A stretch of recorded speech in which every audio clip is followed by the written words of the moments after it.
अस्सलाम वालेकुम दोस्तों, ड्रामा सीरियल जानिसार बहुत ही अच्छा बन चुका। आने वाली एपिसोड में ये भी देखने जा रहे हैं। फिजा बहुत ही ज़्यादा गुस्से में सुंबल से कहती है तो आप तो मेरी बहन की तरह थी। जब फिजर से तुम्हारा निकाह नहीं हुआ था, जब तुम्हारा रवैया कैसा था?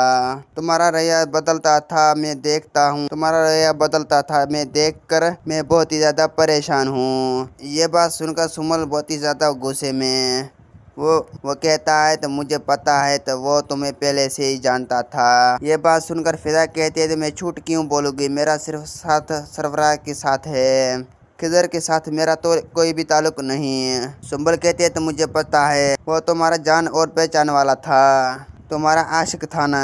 ये बात सुनकर फिजा बहुत ही ज़्यादा गुस्से में हो जाती है। फिजा कहते तुम्हें ऐसा बात लगाने से पहले कुछ सोचना था। मैं बहुत जल्द तुम लोगों को ऐसा बच्चा छोटे देने वाला था।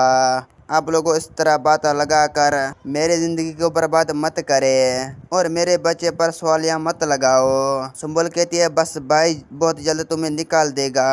मेरा वीडियो आप लोग की अच्छी लगी तो वीडियो की लाइक